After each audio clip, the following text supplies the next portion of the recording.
안녕하세요. 반갑습니다. 랭군입니다. 사와디캅. 안녕하세요. 반갑습니다. 랭군입니다.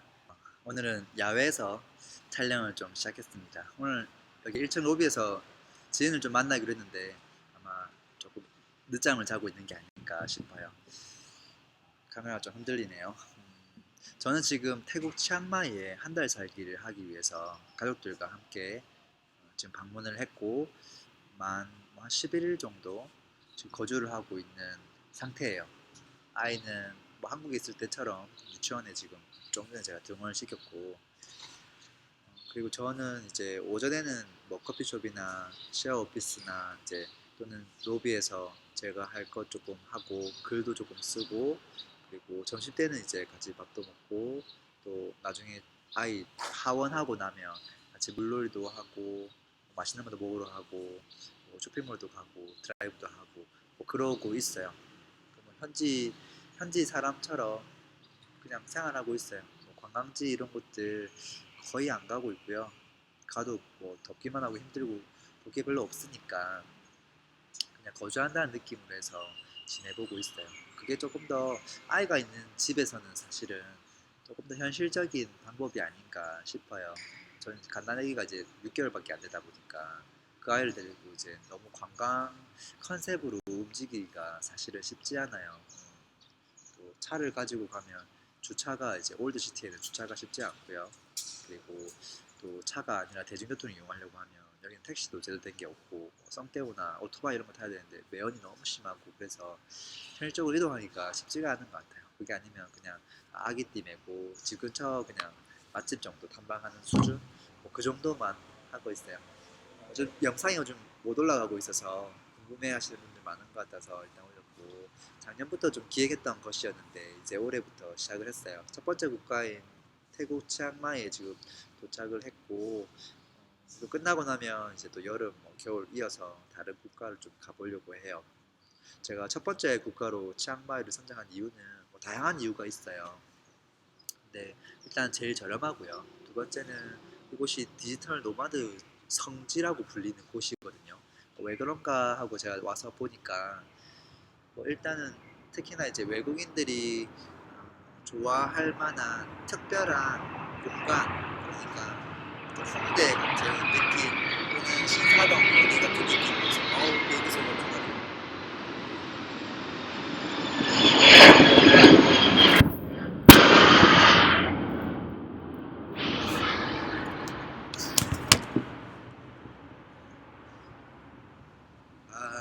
거의 뭐 비행기가 소리 장난 아니죠. 뭐 자주 지나갑니다. 자주 지나가고 인근에 이제 공항이 있다 보니까 그러려니 합니다. 딱 째려 보면은 거의 비행기 그 바닥 부분을 굉장히 디테일하게 다 볼 수 있어요. 아까 뭐 얘기하다가 왔지? 그래서 치앙마이를 처음에 선택한 이유가 첫 번째는 저렴한 물가, 두 번째는 디지털 노마드 성지인데 그 이유가 젊은 해외 외국인들이 좋아할 만한 어떤 예쁜 카페하고 뭐 맛집, 먹거리 이런 것들이 되게 풍부해요. 그리고 그들에 대한 편견이나 조금 이상한 눈빛으로 바라보는 그런 것들이 거의 없고요. 워낙 외국인들이 많고 관광객이 워낙 많은 곳이다 보니까요. 그리고 또 한 가지는 인터넷 환경이 생각보다 괜찮아요. 숙소도 뭐 무선 공유기 다 설치되어 있고 가는 곳곳마다 음식점 뭐 특히나 이제 카페 같은 경우는 거의 다 이제 인터넷이 다 되고 하니까 속도도 뭐 그렇게 나쁜 수준은 아니에요. 제가 일일이 다 체크해 보니까 보통 우리 가정에서 요즘은 뭐 1기가도 쓰고 5기가도 쓰고 500기가도 쓰지만 100메가 500메가하고 1기가 저도 많이 쓰죠. 100메가 기준으로 했을 때 모바일로 붙이면 보통 한 4, 50메가 정도 나오거든요. 50% 정도 나오기 때문에 이곳은 한 50메가 정도 나오는 것도 있고 아니면 한 10메가에서 20메가 뭐그 정도 나오는, 그래서 뭐 조금 느린 가정의 속도 정도라고 생각하면 될 것 같고, 그렇게 뭐 게임 실시간 방송하거나 그런 게 아니라면 컴퓨터 뭐 인터넷하고 하는 거에는 큰 문제는 없다라는 이야기 하고 싶고, 그리고 또 한 가지를 들으라면 이제 이곳에는 짧은 여행객뿐만 아니라 뭐 한 달, 뭐 1년, 뭐 그 이상 조금 뭐 또는 이민까지 오는 사람들이 되게 다양한데, 그럴 수 있는 이유 중에 하나가 일단 거주비가 좀 적게 들어요. 예를 들어서 방이 뭐 6개, 이런 화장실이 뭐 3개 이상, 이런 무반이라고 하는 단독주택, 뭐한 2층으로 구성된 단독주택 같은 경우도 월 비행기가 지나가는, 이렇게 자주 지나다니는 거죠.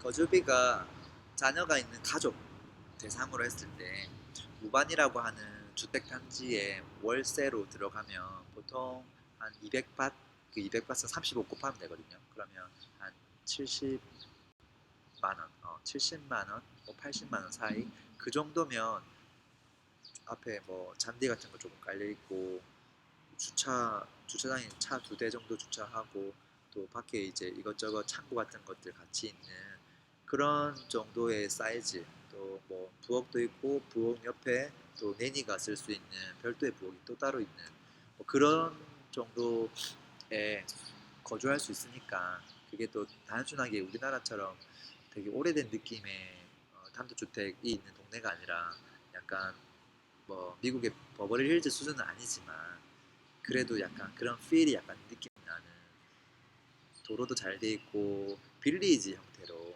앞에 딱 가드가 있고, 가드 경찰에서 딱 그걸 통과를 하면 그 빌리지 사람들만 거의 이렇게 움직일 수 있도록 거의 입구가 하나밖에 없어요. 그러니까 탁 들어가면 길이 반듯반듯하고요. 그리고 길 사이에 이제 나무들도 쭉 많이 이렇게 심어져 있고, 잔디도 집집마다 다 있고, 그러니까 그 거리를 걷고 있으면 아, 자녀들 여기서 야, 지내게 하면 진짜 천국이겠다, 그런 생각을 하게끔 되어 있어요. 그리고 가족 단위가 아니라 만약에 혼자서 왔을 때는 거주 비용이 훨씬 더 적게 들어가요. 예를 들어서 조금 저렴한 곳은 약간 이런 느낌의 프리미엄 콘도는 아니지만 그냥 편안하게 지낼 수 있는 수준, 좀 쾌적한 그런 느낌의 약간 복도식의 아파트는 아니고 약간 콘도 비슷한, 오피스텔도 아닌 아파트도 아닌 약간 애매한 느낌의 그런 공간이 한 30만 원에서 한 40만 원이면 웬만큼 거주할 수 있거든요. 이제 그러니까 사실 우리나라에서도 뭐 고시원에 들어가도 거의 한 35만 원, 특히 서울은 뭐 40만 원까지 이상 내야 되는 경우가 많고, 지방으로 간다 하더라도 사실은 그렇게 싸지는 건 아니에요. 그 최소한의 비용이 있기 때문에. 근데 이곳은 알아만 보면 사실은 눈높이를 낮추면 비용이 더 내려가기도 하거든요.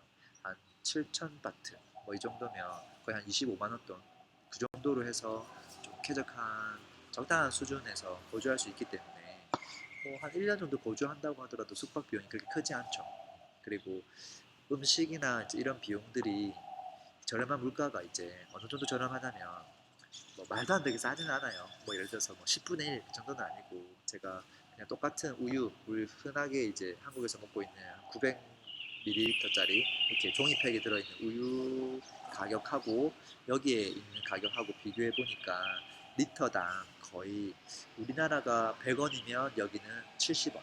그러니까 한 70% 정도의 가격 수준인 것 같다. 우유를 가지고 비교해 봤는데 다른 것들도 좀 비슷한 것 같아요. 예를 들어서 커피숍을 갔을 때도 아메리카노를 시키면, 제가 즐겨가는 그 와위라는 인근에 있는 커피숍인데 길 건너는 바로 있어서 거기 가면 아메리카노 따뜻한 게 60바트 정도 하거든요. 35 곱하면 한 2,000원 조금 안 될 거예요. 그 우리나라에서 뭐 아메리카노 뭐 가면 뭐 물론 가게들마다 다 다르지만 뭐 이디야를 가냐 뭐 스타벅스를 가냐에 따라 다르지만, 스타벅스 기준으로 하면 50%밖에 안 되는 거지만 여기도 스타벅스 있으니까 스타벅스끼리 비교해야 되거든요. 스타벅스끼리 비교하면 거기는 100바트 하니까 한 3,500원 정도 해요. 그러니까 반값은 아니고 뭐 한 70%도 아닐까 싶고, 또 우리나라의 뭐 이디야나 조금 더 저렴한 그런 커피숍 비교해봐도 60바트 한 2,000원이면 우리나라 3,000원 뭐 그 정도 하는 곳들도 있으니까 뭐 적당하지 않나 싶고, 딱 그런 것 같아요. 나머지 밥들도 지켜보면 저렴한 것 같은 것들은 사실 양이 너무 작고요. 그리고 좀 저렴하다 싶으면 그냥 약간 채소나 야채 위주 이런 것들도 있고, 좀 우리나라 어떤 볶음밥이나 좀 우리나라 새우 볶음밥하고 이 나라의 볶음밥하고 좀 양도 비슷한 수준으로 딱 비교해 보면, 물론 또 가게마다 좀 차이가 나요. 이렇게 좀 관광지, 민마햄이 좀 번화가는 사실은 한 70% 정도 선이라면 좀 더 저렴한 곳으로 가면 거의 50%까지 떨어지기도 해요. 그래서 약간 편차가 있긴 한데 대충 한 70% 정도다라고 생각하는 게 제 생각이 좋을 것 같아요. 물론 그보다 쌀 확률이 좀 있긴 해요. 그게 무엇이냐에 따라. 그리고 이제 오랫동안 거주하는 분들은 아무래도 교육 때문에 여기를 선택하는 경우가 많거든요. 그래서 한 달이 아니라 최소 1년 이상 거주하는 분들은 자녀와 같이 와서 또는 자녀를 학교를 보내기 위해서 아예 이곳으로 오는 경우도 많죠. 그래서 국제학교가 한 8개 이상 되고 국제학교가 아니라고 하더라도 이중 언어 학교도 꽤 있어요. 우리나라는 사실은 국제학교가 굉장히 소수가 있고 대부분 다 국립사립 일반 학교들이고 이중언어 학교는 잘 없잖아요. 물론 그 한국 외국어 대학교 이런 외국어 대학교가 있긴 하지만 그게 약간 이중어 학교 같은 느낌이라고 보셔야 돼요. 그래서 우리나라는 이중 언어 학교에 가면 기본적으로 영어로 수업을 다 하고요. 한 20%에서 40%는 태국어에 대한 설명을 해요. 근데 그 설명도 영어로 하거든요. 예를 들면 say hello is in 태국어, in Thailand 사와디캅 뭐 이런 식으로 설명하기 때문에 뭐 그것도 어떻게 보면 영어에는 도움이 된다고 볼 수 있죠. 그래서 뭐 조금 오랫동안 거주하는 사람들 같은 경우는 자녀들이 영어도 뭐 얼만큼 하고 또 태국어까지 배우니까 사실은 일석이조가 아닌가 싶어요. 요즘에 영어는 워낙 이제 기본으로 많이 하다 보니까 그래서 이런 전략도 괜찮겠다. 그래서 이중언어 학비를 알아보면 한 달에 한 35만 원 정도 들어가요.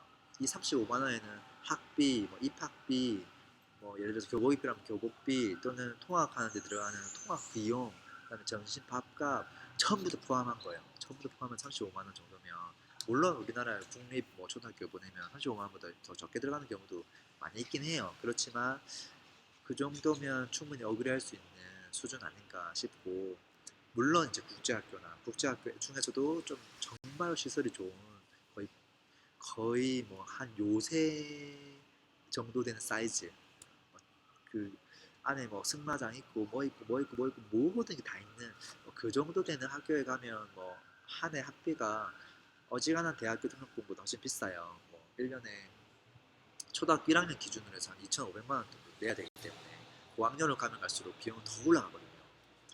좀 부담스럽긴 하죠. 예를 들어서 뭐한 해가 아니라 한 6년, 뭐 10년 정도 보낸다고 하면 계속 올라가니까 3천만 원 이상씩 쭉 올라가니까 좀 부담스럽긴 한 금액이고 눈높이를 낮추면 훅 떨어져요. 그래서 그런 친구는 독보적으로 한두 개밖에 없기 때문에 그 외 것들은 거의 1,500만 원, 그러니까 한 달에 한 100만 원 조금 넘게 보내면 되는 수준이라서 우리나라에서 뭐 영어 유치원 보내고 뭐 하고 사례 조금 교육시키고 하면 사실 한 달에 100만 원 넘게 나가는 경우 흔하죠. 그래서 그렇게 보면 여기 국제학교가 적당하지 않나. 거기서 눈높이 더 낮추면 사실은 정말 저렴해지죠. 그래서 본인이 어떤 가지고 있는 교육관이나 또 경제적인 상황에 따라 선택할 수 있는 폭이 사실은 다양한 것 같아요. 다양한 것 같고 교육이 되니까 오랫동안 거주할 수 있고 또 오랫동안 거주하게 되면 실제 생활 물가가 중요한데 그 부분이 또 저렴하니까 뭐 일석이조가 아닌가 싶어요. 조금 더 쉽게 한번 설명해 드리면 한국에 있으면서 특히나 수도권에 거주하는 경우는 뭐 집값이 요즘 평당 2천만 원 기본이다 보니까 집값이 뭐 5억, 6억 뭐 이런 경우가 허다해요. 조그만 뭐 20평대 살고 있는데도 불구하고 말이죠. 그래서 내가 만약에 한 3억대 아파트에 살고 있다. 대출 없이. 근데 이제 나이가 한 50, 뭐 한 50에 넘어가면서 은퇴를 조금 고민하고 있다. 딱히 뭐 할 건 없고 그냥 뭐 특별한 일 안 하면서도 좀 잘 지내고 싶을 때 예를 들어서 그런 분들 같은 경우는 보통 오랫동안 이제 또 차곡차곡 저축도 했을 것이고 또 주택이 또 있는 경우도 많죠. 이제 그랬을 때 그 주택을 깔고 있지 말고 예를 들어서 그냥 팔아버린다고 가정해보자고요. 그러면 3억이라는 현금이 들어올 거예요. 이 3억 가지고 이곳에 오면 어느 정도로 이제 생활할 수 있냐면 아까 제가 얘기했던 한 2층짜리 방이 뭐 5개, 6개 있는 무반에 들어가도 한 달 거주비가 예를 들어서 한 70만 원 정도 된다는 말이죠. 만약에 보통 한국에서 대출을 좀 끼고 있는 경우에 그 대출 이자가 70만 원 나가는 경우도 흔해요. 그래서 그거 정리하고 은행에 줄 그 이자를 갖다가 그냥 이곳에 낸다고 생각하면 마음이 조금 편해요. 근데 만약에 대출이 없다고 가정해보면 이렇게 하면 좋겠죠. 지금 제가 있는 이 콘도 같은 경우는 뭐 방이 하나짜리, 뭐 두 개짜리, 좀 프리미엄급 여러 가지가 있는데 그냥 하나짜리 방이 하나가 있고 거실이 있고 조그만 부엌이 합쳐져 있는 약간 우리나라의 레지던트 같은 느낌의 사이즈 숙소인데 컨셉이거든요. 이렇게 뭐 수영장도 있고 뭐 사우나실도 있고 여러 가지 시설들이 잘 돼 있어요. 이런 친구 하나를 매입하게 되면 이게 한 가격이 정확하게 제가 최근 알아봤기 때문에 알아요. 1억 3,500 정도 해요.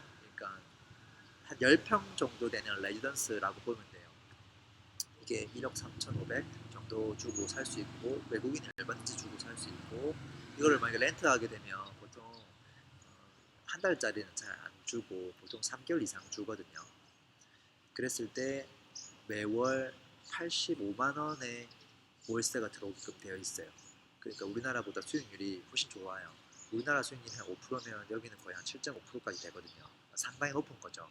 1억 3,500만 원 넣었는데 매달 85만 원이 나온다는 거 꽤 크죠. 그래서 아까 3억을 가지고 정리하고요. 여기 있는 걸 두 개를 사도 돈이 얼마예요? 1억, 2억, 1억 3천, 1억 3천, 2억 7천, 3천만 원이 남아요. 3천만 원이 남아요. 그러면 두 개에 대한 월세가 85, 85면 물론 공실이 없다는 가정하에 그냥 170만 원이 들어오죠. 170만 원이 들어와요. 그 중에 70만 원은 내가 거주하는 무반에 대한 월세 비용으로 그냥 그거 하고요. 내버리면 공짜로 거주하면서 무반에서 넓은 집에서 거주하면서 100만 원의 현금 흐름이 발생해요. 이곳의 100만 원의 현금 흐름과 우리나라에서 100만 원 현금 흐름 차이가 좀 커요. 그래서 이곳에서 100만 원 정도면 조금 빠듯하겠지만 근데 예를 들어서 한 두 사람이 생활한다고 하면 돈이 훨씬 적게 들어가는 거예요. 근데 뭐 자녀 둘과 함께 좀 거주하게 되면 비용이 좀 더 들어가겠지만 그냥 은퇴를 위해서 자녀들을 한국에서 다 키운 상태에서 온다면 100만 원 정도만 해도 이래저래 좀 살 수 있는 수준 아닌가 하는 생각이고요. 그렇게 호화롭게 지내지 않는다면요.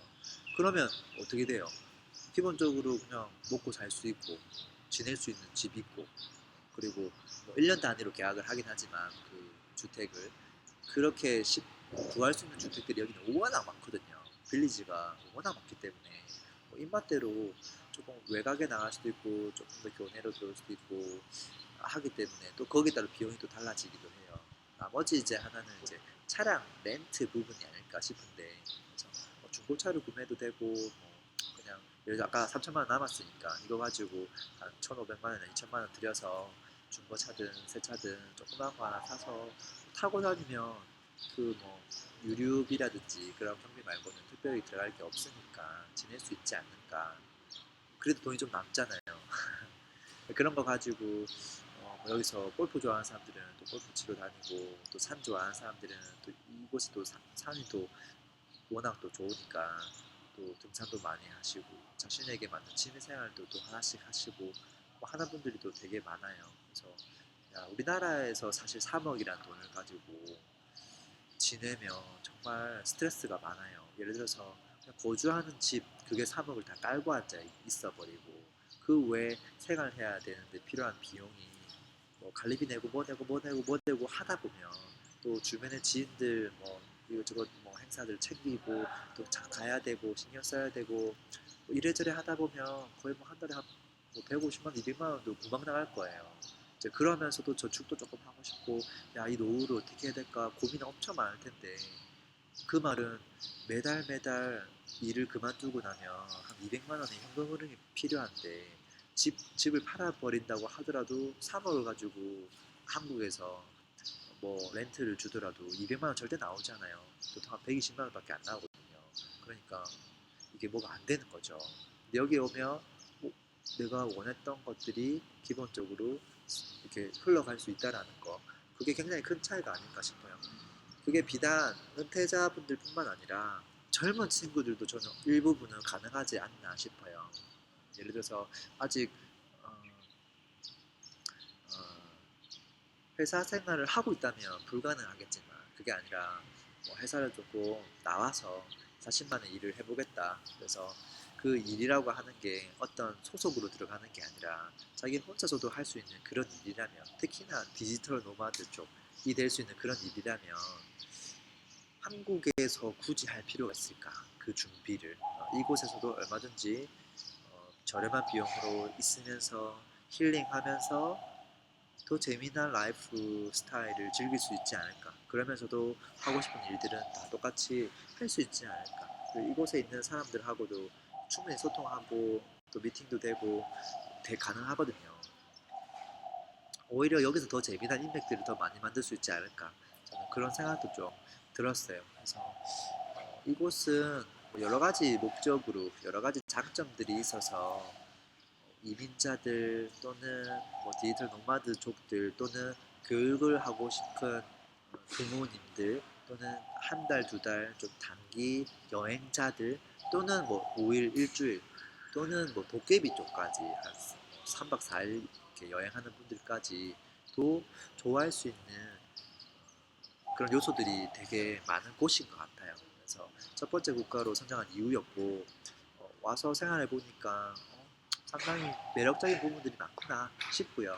그래서 조금 다른 나라들 조금 더 가보고 비교해 보면 여기가 얼마나 더 매력적인 곳인지 확실하게 알게 되지 않을까 싶어요. 저도 뭐 여기 거주한 지 그렇게 길지 않은 시간이다 보니까 제가 뭐 명확하게 다른 지역들하고 다 비교해서 말씀드리긴 어려울 것 같고요.